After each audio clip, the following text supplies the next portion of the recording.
Hello everybody and welcome. This is the second Google Hangout session of the 5th fall edition of our Read for Pixels campaign.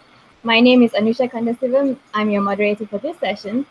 Through Read for Pixels, the Pixel Project is collaborating with 15 award-winning and best-selling authors to raise awareness about violence against women and to raise funds for the Pixel Project to keep our efforts to end violence against women alive and kicking. And also to help us reveal the first mystery celebrity male role model in our Celebrity Role Model Pixel Reveal campaign.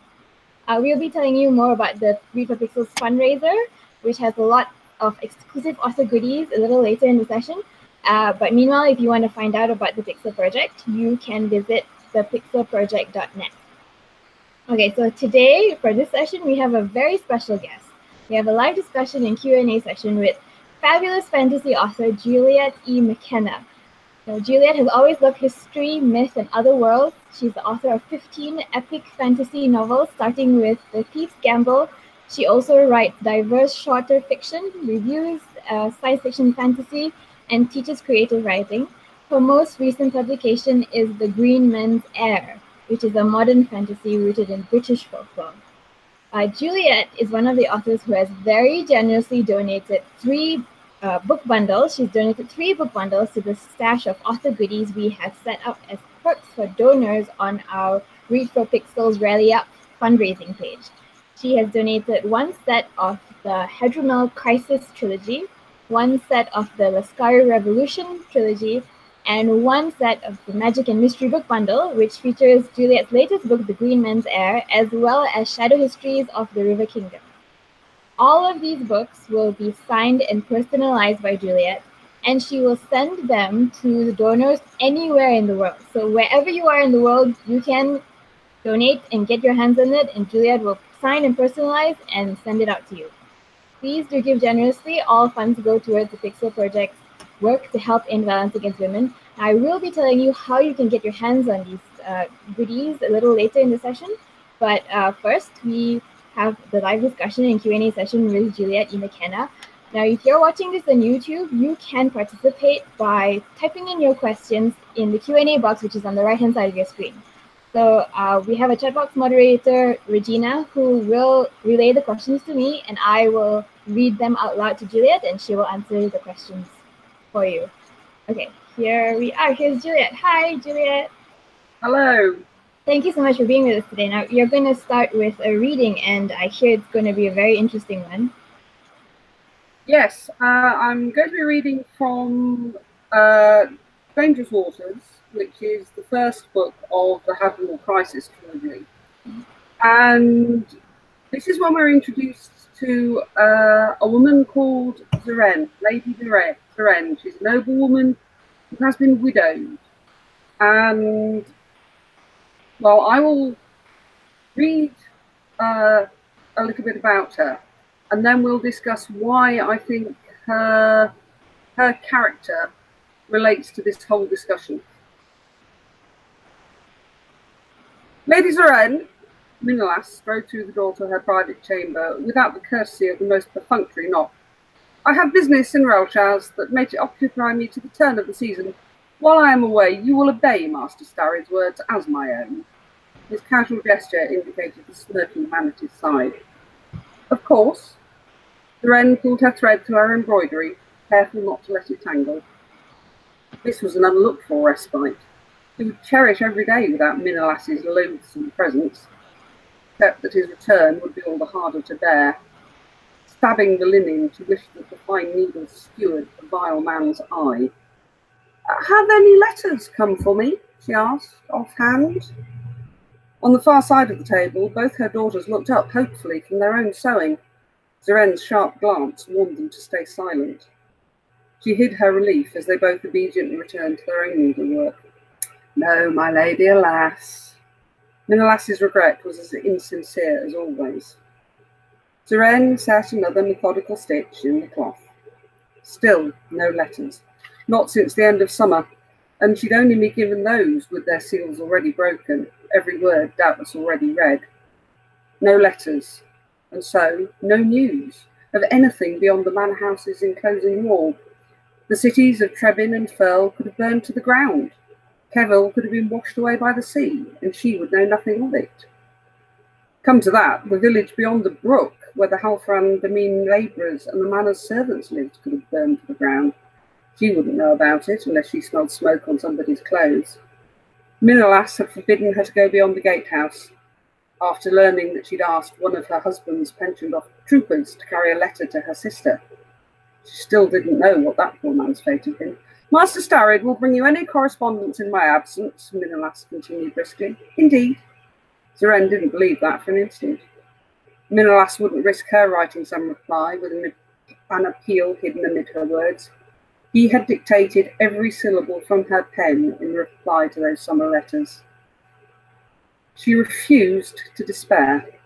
Her wits were sharper than Starrid's, and if Minalas was truly to be gone for 20 days or more, there might be some chance of sending word to her distant family. Her brothers by marriage would see this usurper justly punished once they knew the truth of what he'd done, and worse, what he had threatened. Then Zoren would go and see him hanged, and she'd ignore any disapproving whispers at such unseemly behaviour in a wife and mother. She steeled herself to look up at Minalas, all innocent inquiry. May I ask what your business in Melchaz is? Your business is with your children and your household, my lady. His pale blue eyes hardened with voiceless threat. Nothing else need concern you. Of course. Zoren looked down at her embroidery again. He didn't look like a villain, this stranger who turned the manor she'd come to as a bride into prison for her widowhood. He was slender and handsome with golden hair, seldom seen in these regions. But those fine features were a mask for depravity that Zoren hadn't imagined possible. What wickedness had he wrought elsewhere? Who else was hunting him, intent on bloody vengeance? That was the explanation, Zoren had concluded, for him hiding out here in this remote barony on Calabria's western coast. Since that darkest day when he'd come to tell her that her life was ruined, that her beloved husband was dead, he'd only left to attend the Solstice Parliament, and he'd had to do that to secure his false claim on these Halfran estates, present affidavits from the neighbouring lords that they had no objection to his grant of guardianship. Zoren focused fiercely on her stitches.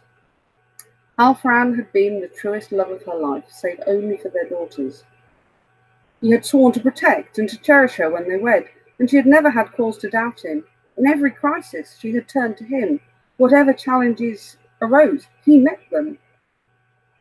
That didn't lessen her rage at him for dying after he'd brought this man among them. Who was this Minalas of Brinth, with his promises and deceits, as sly and destructive as a fox in a henhouse? Halfran had only said this mysterious newcomer knew how to defeat the Corsairs. Zoren need no longer worry about the raids on their coast each summer, the plundering of helpless villages, their tenants left hungry and homeless, even if they managed to escape the slavers' chains. She need not concern herself with the details. It was a lord's duty to protect his family, his home, and his people, as it was her wifely duty to ensure his comfort, to manage his household, to nurture and educate his children. So Zoren had done as she had always been taught. And now that unquestioning loyalty saw her a prisoner in her own home, subject to the whims of a stranger, and insulted by insolent servants whom she couldn't dismiss. She looked over at Starrid as if struck by a sudden thought. You must give Master Minalas a cage of courier doves. Then he can send us any urgent word. He can give you a day's warning to make ready for his return. The stocky man's fleshy face coloured unattractively. That is to say, Master Minalas, his apology foundered in confusion. Minalas waved that away. I have no need of courier doves. Zoren sighed and gazed at Starrid as though saddened and disappointed. Courier doves are none of your concern, the steward said brusquely. Indeed, she returned her attention meekly to her sewing.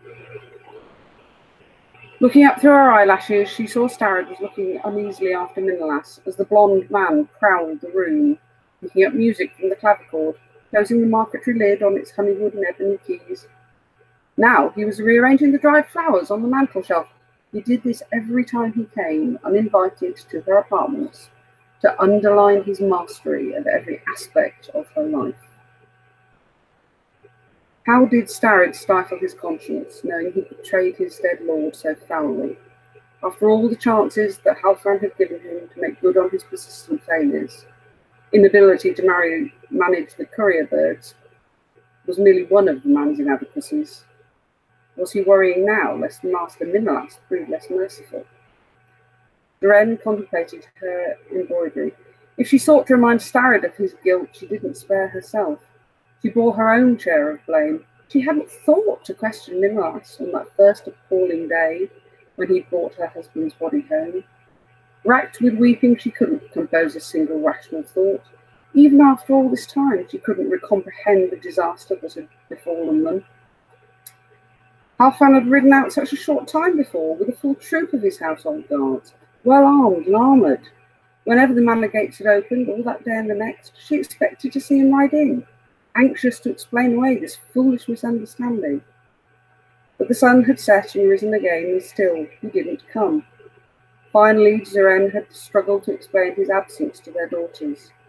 Saying it aloud that their adored father was dead, it had felt like a lie. She even prepared her apologies for distressing them so, when it proved to be nonsense.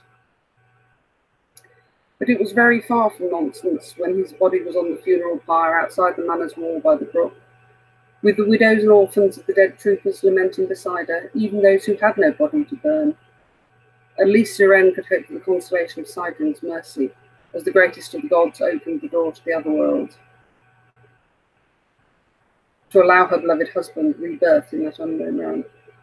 "Show me your work, girls," Minlas ordered. Duren set another precise stitch, her lips pressed together. Though it burned like acid, she must keep her wrath hidden for fear of making the dreadful situation even worse. Looking up, she saw him standing between her daughters, his elegant hands hovering as if he were about to caress their shoulders. Duren stiffened with fear. So, this is the situation she finds herself at the start of these 3 books. And it's one of the reasons...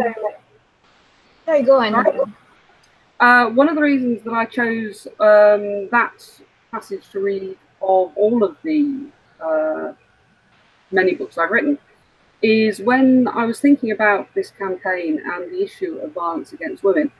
Here in the UK, we now have a new criminal offence, relatively new, it was introduced at the end of 2015, of coercive control, where the violence against women isn't overt physical violence. It's not the kind that leaves bruises, certainly not on the flesh, it may bruise the soul. But this cutting women off from family, from friends, from managing what information they get, from cutting them off from their own finances, dominating them through their children in particular. And achieving this new law in the United Kingdom was a long campaign, because far too often campaigns against violence in women get derailed into discussions of exactly what is violence against women. And, well, you know, who is this? Is it just the bruises? Is it just the harsh language? Well, you know, who are the deserving victims? Mm-hmm. And I think one of the most important things, as far as I'm concerned, is that these debates can often be a distraction. And they can actually often be a deliberate distraction by people who want to derail the conversation. So if we oppose violence against women, then as far as I'm concerned, we are opposing all forms of violence and against all women. So is that a reason you decided to write this character with this kind of background to start this discussion?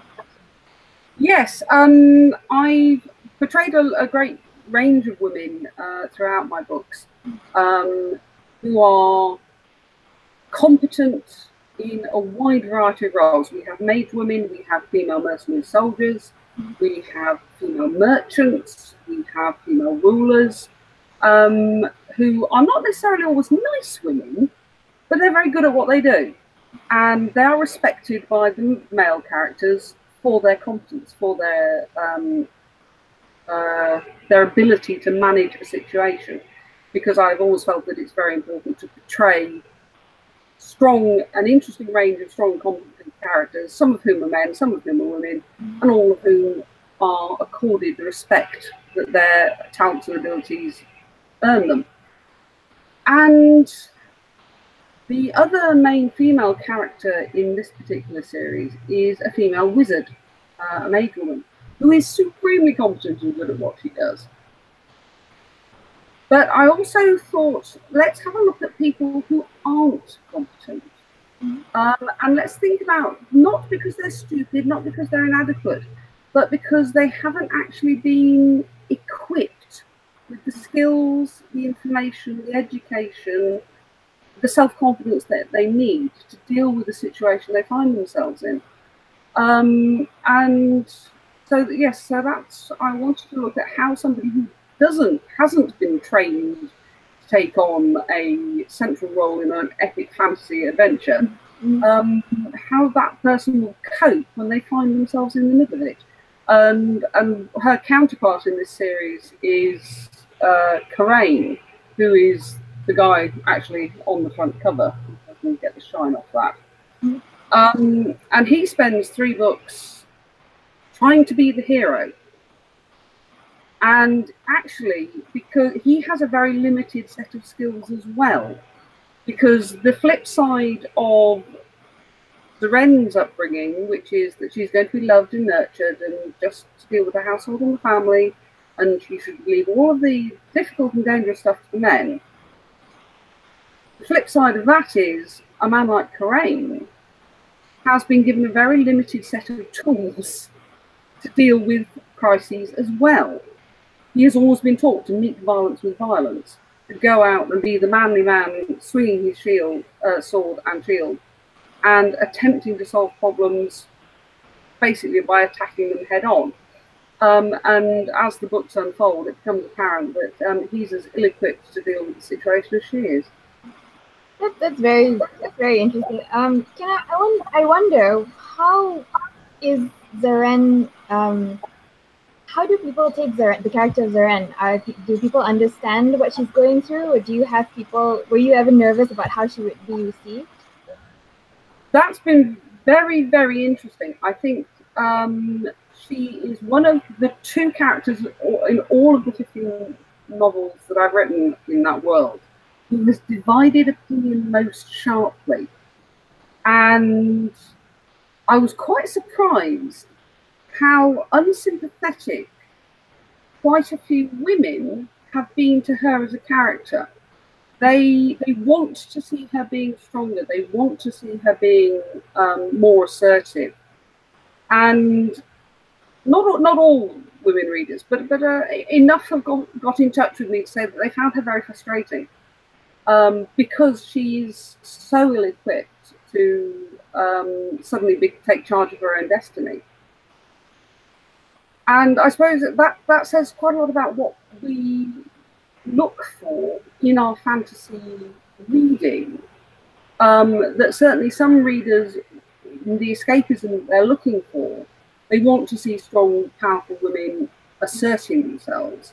And a woman who can't, certainly initially, over 3 novels, she learns and grows a great deal. That confounds their expectations. Some of the most sympathetic responses came from male readers, and not from, oh, there, poor dear, oh, isn't it a shame, I would love to be able to look after her. But actually much more thoughtful responses along the lines of, oh, yeah, all this, benevolent patriarchy, and she's a loving wife and mother, and all she wants to do is to be allowed to run her home and family and do her embroidery. Yeah. Problem is, when it all goes wrong, she really she hasn't got any of the skills she needs to cope, and that's not really very good, is it? So maybe this benevolent patriarchy has got a few problems inherent in it, and that's very interesting. But certainly some of the most sympathetic responses to Zoren have come from men who realise that actually putting women on a pedestal is not necessarily useful or helpful, because actually if they're going to fall, they're going to fall hard. Yeah. I think you're right. It does speak to sort of stereotypes that we expect from our fiction. Yeah. As an author, how do you work around stereotypes to create female characters who can deal with the world around her in whatever way they are able to, including situations that involve sexism and misogyny and violence against women and girls? I'm always very careful to draw a distinction between a stereotype and an archetype. An archetype is, you can't get away from archetypes when you're writing stories, whether it's the hero, the hero's helper, be that a wise counselor or an older woman, the sidekick, the person that the hero has to explain the things to so the reader can get the information.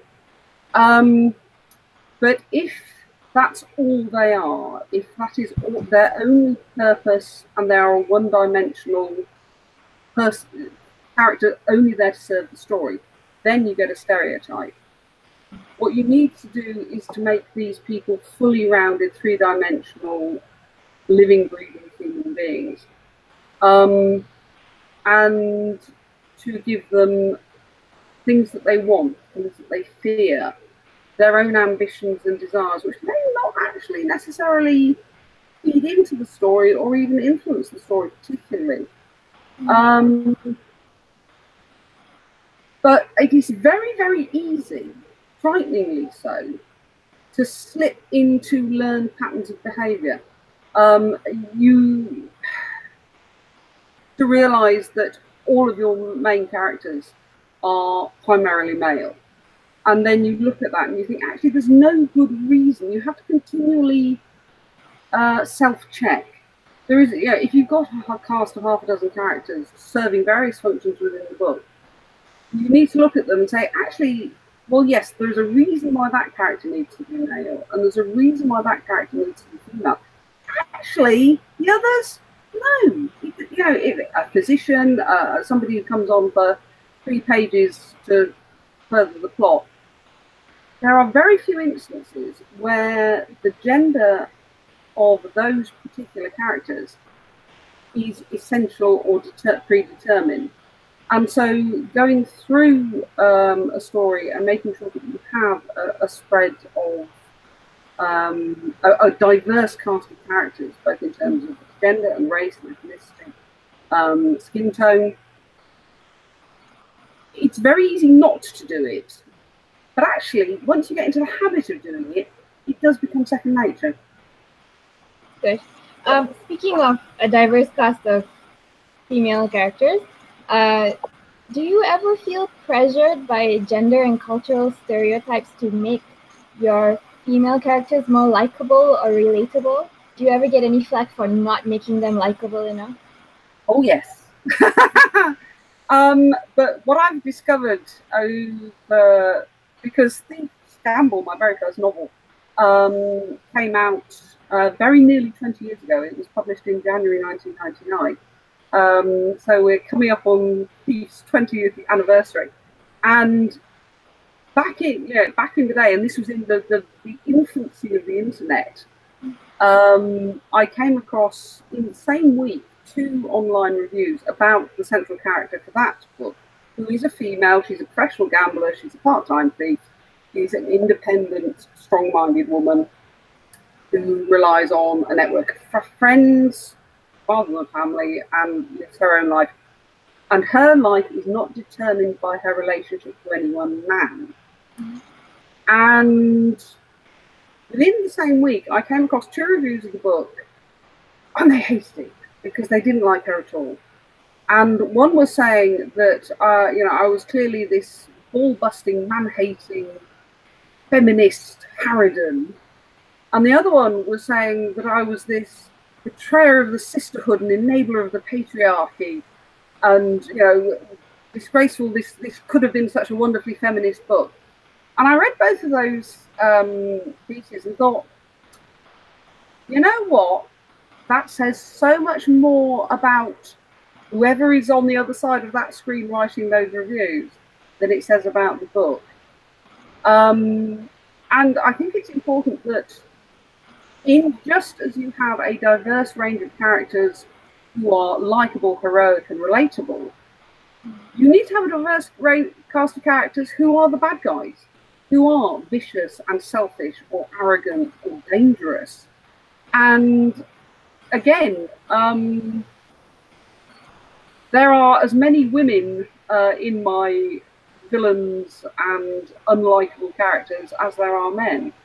And either readers will appreciate that as I intend it, or, and this is always very interesting, they will see things that I never realised were in the books, which speak to them and have meaning and value for them, and that's very interesting.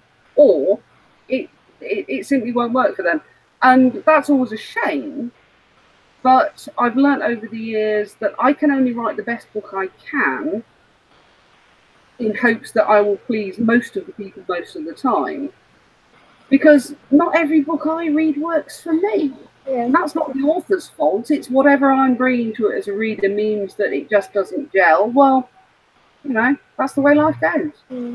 I think a lot of people kind of forget that women are humans too, and have flaws and can be villains and evil, and you know, and have weird expectations of female characters.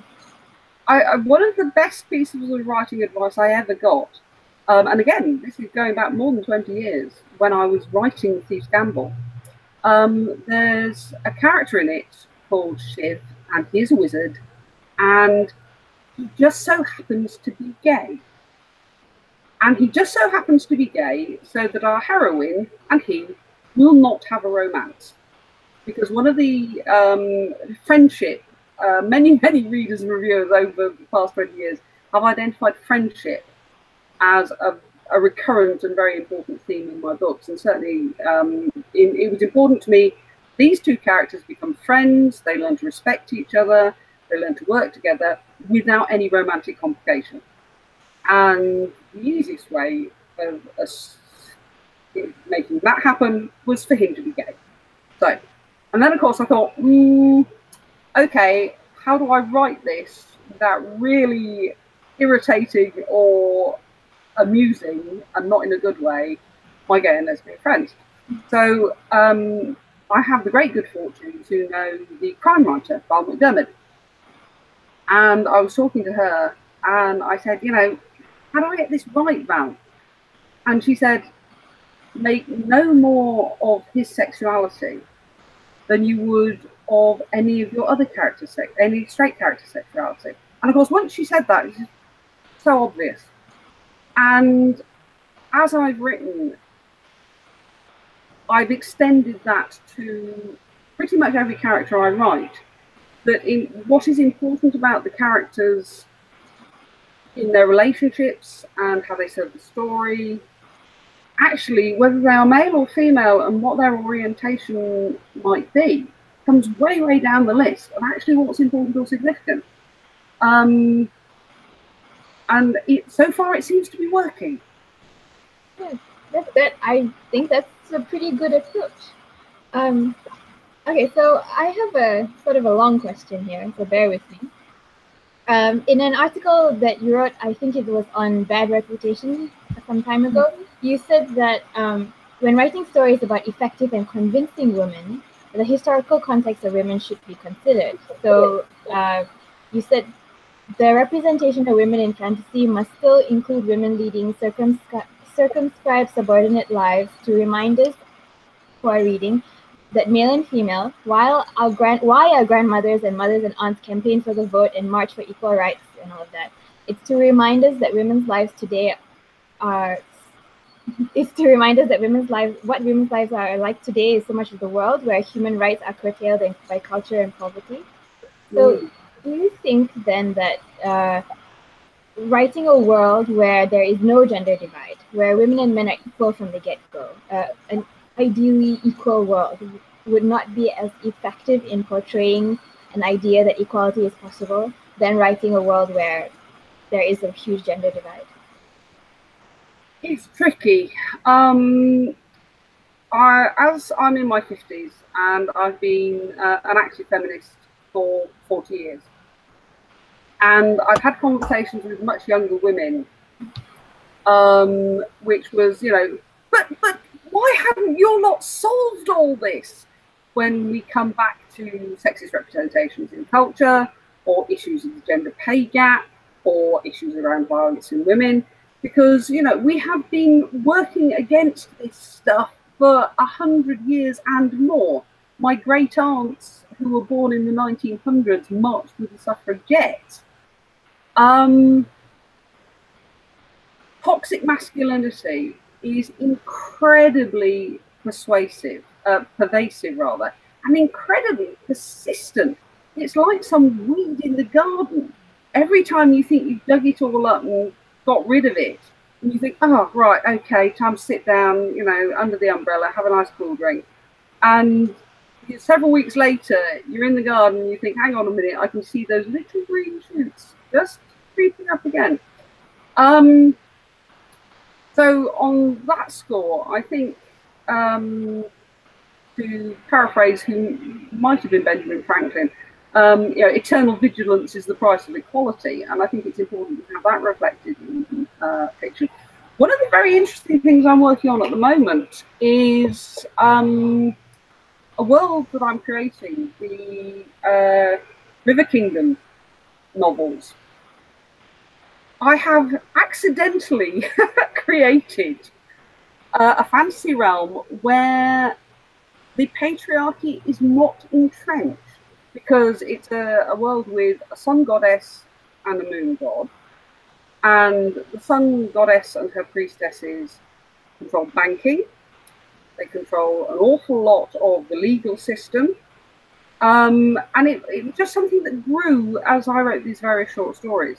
I'm now working on a novel set in that world, and I perpetually or frequently find myself tripped up by, I'm writing something and I think, hang on a minute, no, because in this world where women have always been equal partners, where women have always had legal and financial and cultural power, that actually wouldn't happen, that actually wouldn't apply.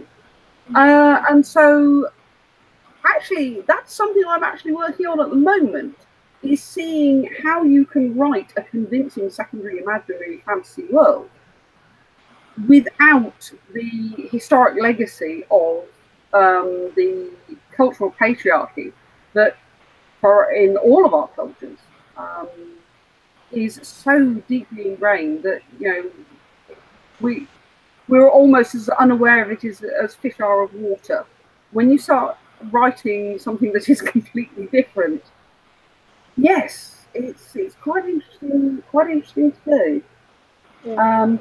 And I think that's the flip side of that quote that you read out, that it is important to portray the realities. But equally, one of the great things that speculative fiction can do, whether that's fantasy, science fiction, wherever it is on the whole spectrum, is ask the what if question.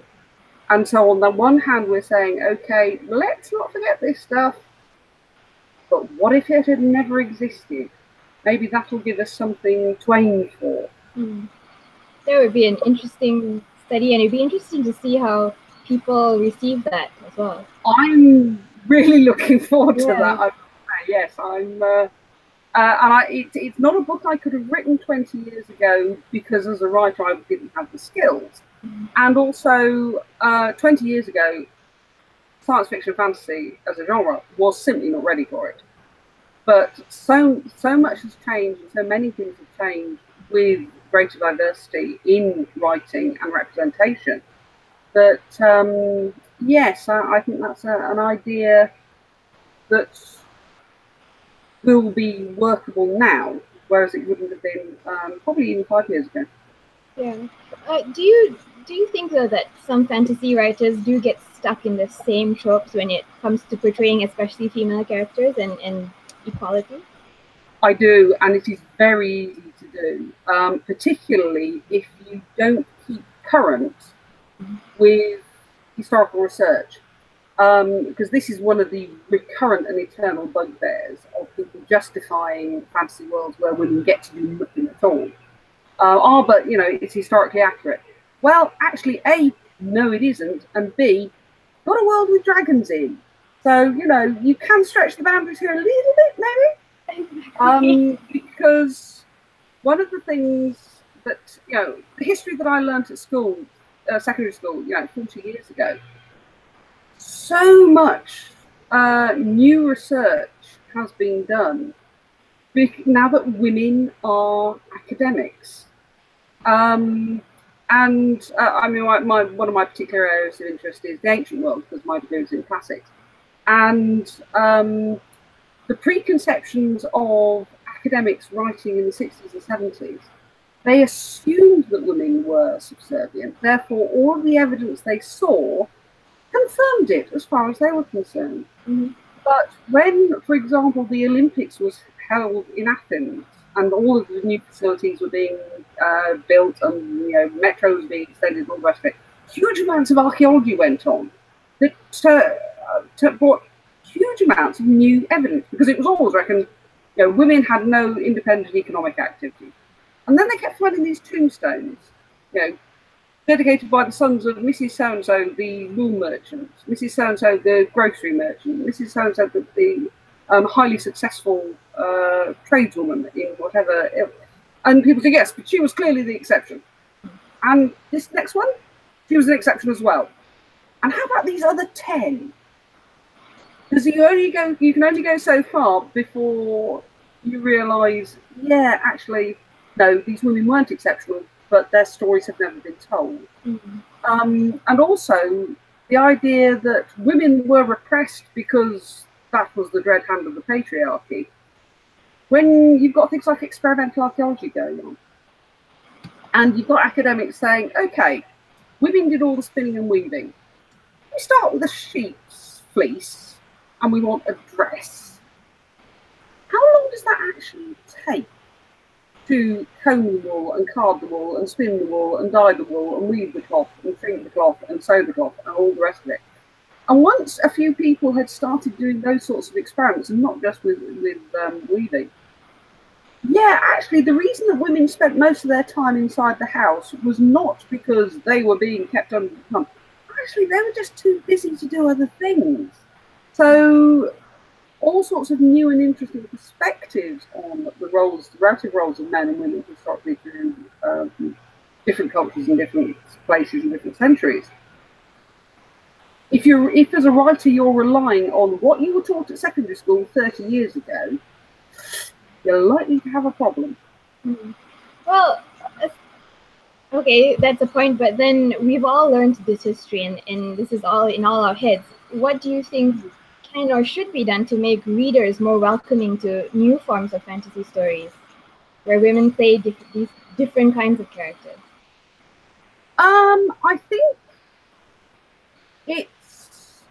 I think it's one of those things that is happening naturally. We're seeing much greater representation and breadth and depth of characters in film, in television series. And yes, you know, we get the pushback from the toxic fanboys who can't abide the idea of you know, women playing any sort of heroic role in their favourite story. But the extent to which that pushback just isn't working. And I look at my son's generation. My boys are now in their 20s, and they have no time for this. They have absolutely no time for this, because they have grown up it's an imperfect world, but they have still grown up on far more equal terms with their friends who happen to be girls.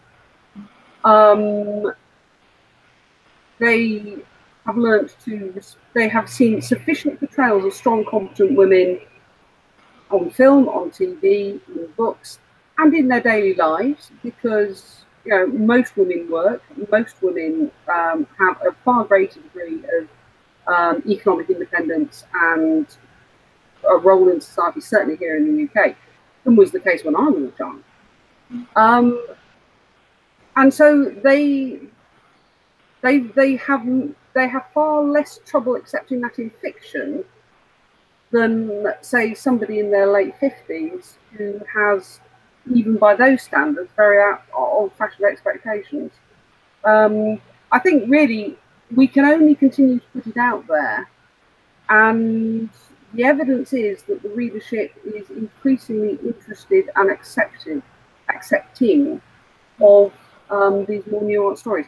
Because there are only so many times you can read the same story of the square-jawed hero saving the day by, shooting down the enemy spaceship or killing the dragon, before you get to the point of, okay, I've read this story, I know exactly how it's going to turn out. I want something new, I want something different. Yeah, right. Okay, so let's talk about relationships. You mentioned friendships just now, discussion. And so while there are, of course, violent and misogynistic characters in your books, and of course storylines that feature violence against women, then there are male and female relationships between main characters that are equitable. There are heroes who are respectful of women and their thoughts and their decisions. So this is a two-part question. The first is, what do you want your readers, especially the young readers, young men and young women, to take away from this? And my second question is a bit more loaded. The line between consent and coercion is not always very clear in fantasy, whether it's epic fantasy or urban fantasy or paranormal romance. Do you think this is an issue that writers in the genre have started tackling successfully in recent years? Okay, what I want readers to take away from the romantic relationships in my books is that mutual respect and friendship should come first, and that where there are significant imbalances in power, in age, in status, and there are some of those in various relationships in my books, that this is going to cause problems.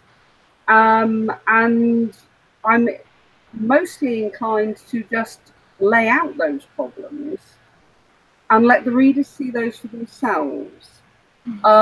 There's a wizard woman in one of my novels, or she recurs in several of them, who had a relationship with one of the very, very senior wizards in HADRUMAL, the Wizard City. And although it was a consensual relationship of mutual respect and affection, the perception of that relationship from the outside is essentially that she slept her way to the top. And that dogs her for years.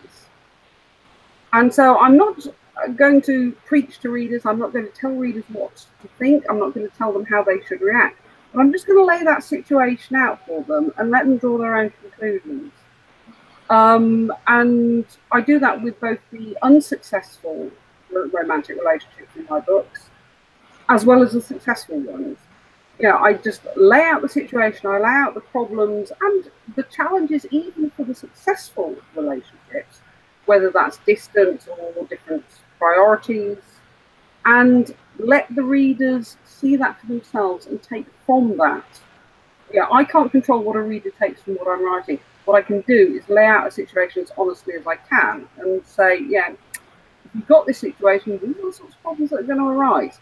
If you've got this situation and the relationship matters and these people are committed, these are the problems they're going to have to work through. And this is how they work through them, mostly by communication and respect. When people stop talking to each other, when people start making assumptions, that's how things tend to go wrong. The line between consent and coercion, yes, that is a very tricky one. Certainly some of the fantasy fiction that I read in the 1980s does not bear rereading from that point of view. Oh, no, she said, no, she said, no, she said, oh, all right, then go on, yes. No, sorry, that was problematic 30 years ago. It is incredibly problematic now. You know, and the the bad boy that I can secretly, he's going to be reformed by the love of a good woman, and but because she's a good girl, she can't actually. She has to be talked into bed because she can't actually enjoy it. Again, it is very, very easy to fall into these stereotypes, and I think every reader has a responsibility. Every writer has a responsibility to the readers to really think about what they're writing, what their characters are doing, and what messages that could potentially send. I think most writers are getting better at dealing with it. I would say we've probably still got a fair way to go. But again, the best way I find of dealing with these things is setting the situation, laying the situation out for the reader, and inviting them to draw their own conclusions.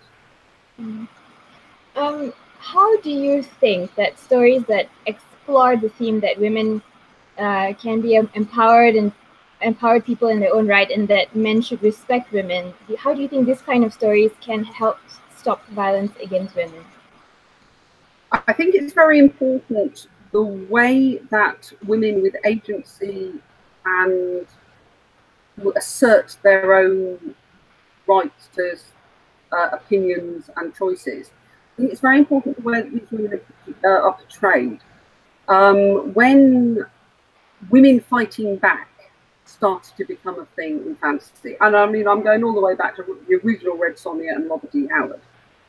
You had what I've heard described as the faux male, F-A-U-X male, which is a woman who can only be strong by effectively pretending to be a man. A man with breasts. Can only be strong by a very limited and narrow set of primarily male-determined definitions: physical strength, meeting violence with violence, and basically fighting back in the most literal and obvious sense. And it was a shock when that first appeared as an idea. It's a very simple idea, and it's not necessarily a particularly helpful one.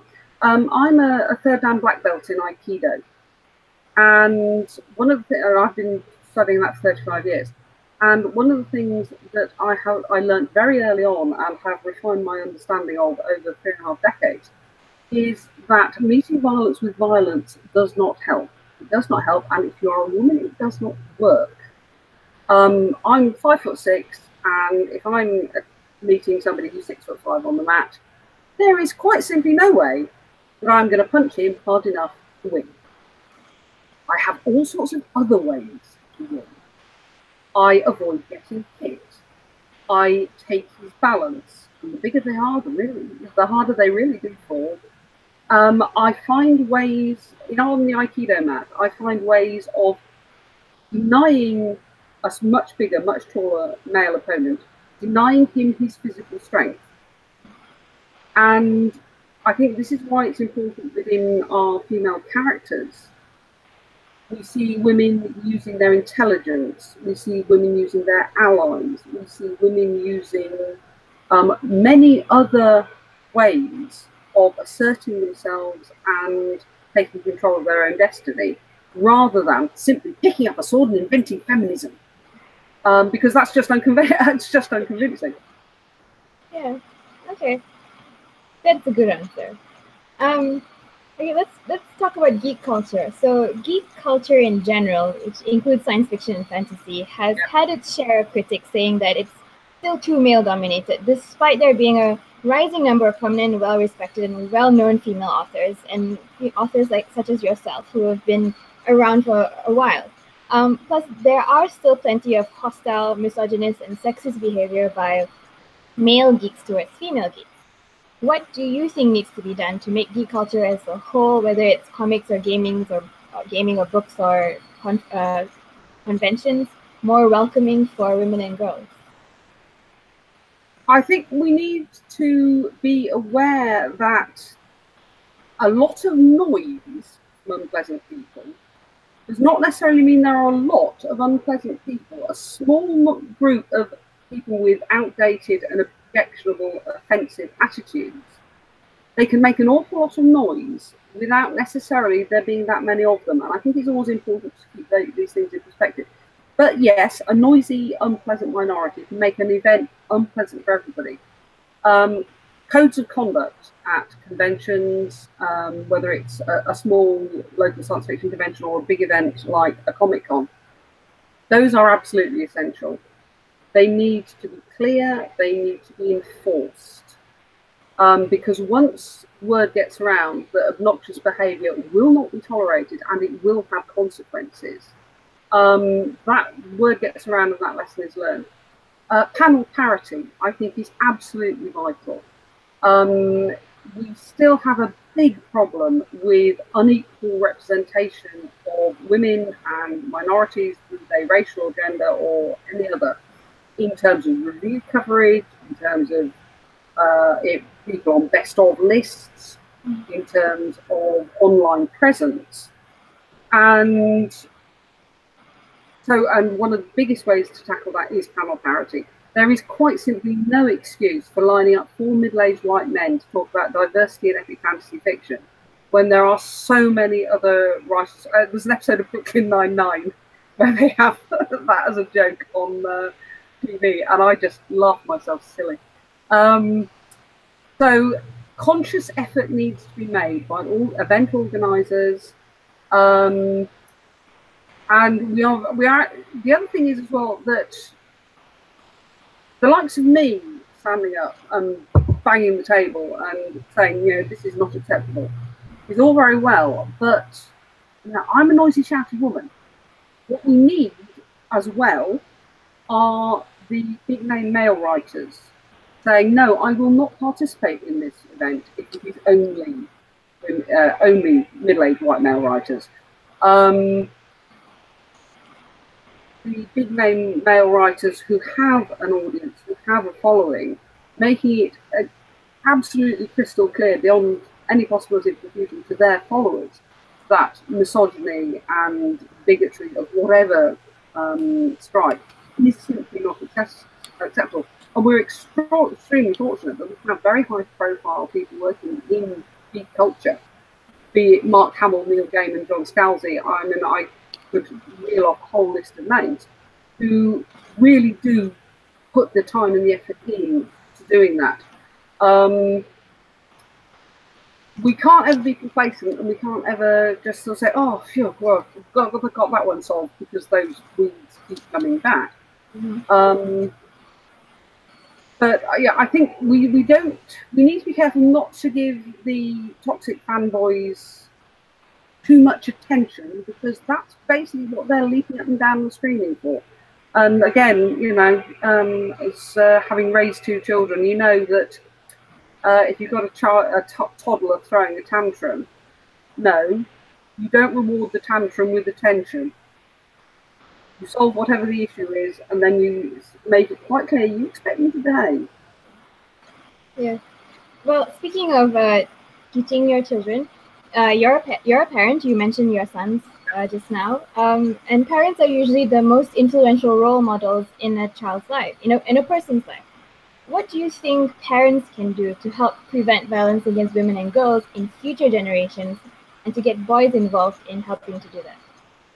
I think that we need to take a stand against the objectification and the depersonalisation of women in the media.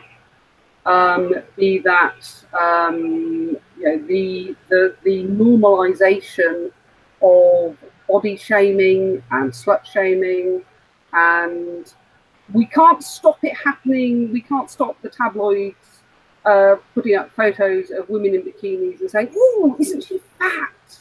But what we can do is we can discuss with our sons, do you think that's acceptable? Do you think that's fair? Do you think that's kind? No, it isn't. It really isn't, is it? If we see a problematic representation of a relationship in the film or in TV, we can discuss, okay, what is this film, this TV show trying to say? Is it making a valid point, or is it just lazy storytelling? So I think the main thing that we can do as parents is to get our children to think about what they're seeing. Because here in the UK, we have, we still do have, what's known as lad culture.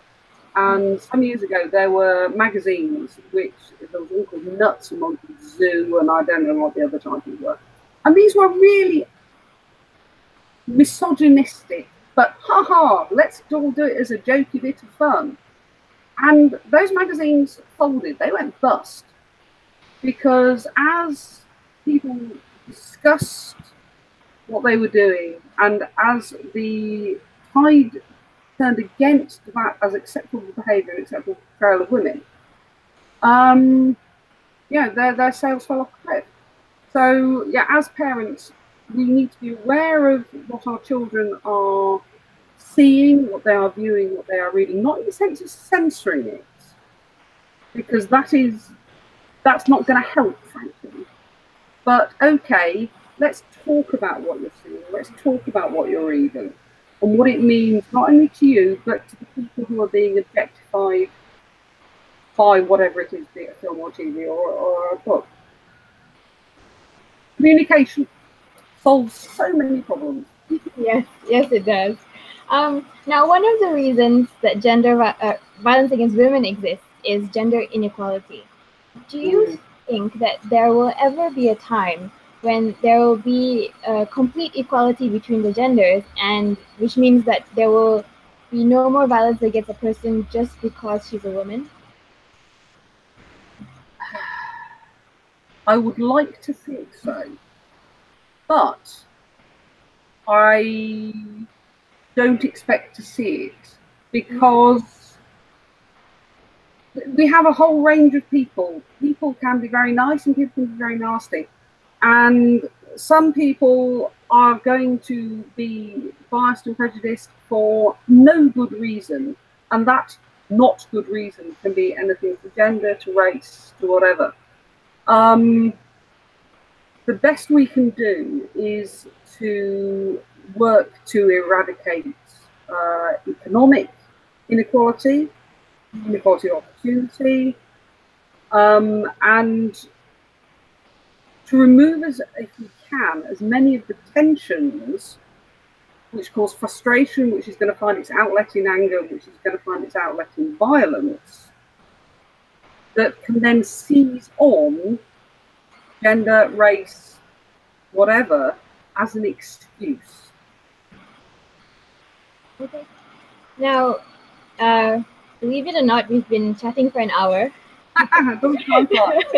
Yeah, so I'm going to ask my last question. And it's a bit of a Captain Obvious question, but I'm going to ask it anyway. So you, Juliet, you've been so very incredibly supportive of our Read for Pixels campaign and our anti-violence against women work as a whole.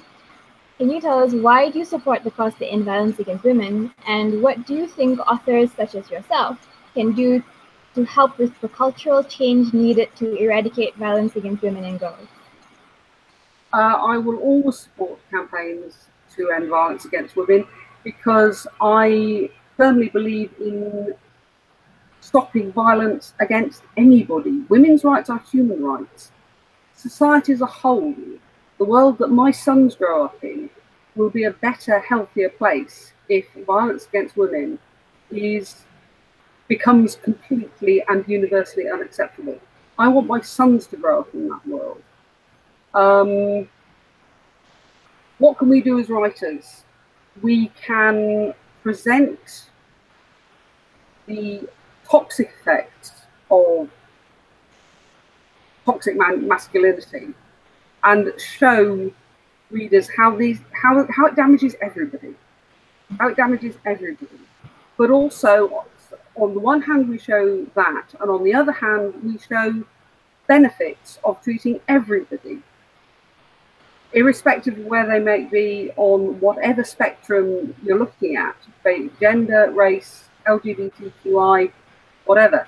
We treat everybody with respect, then we can expect to be treated with similar courtesy and respect, and everybody wins.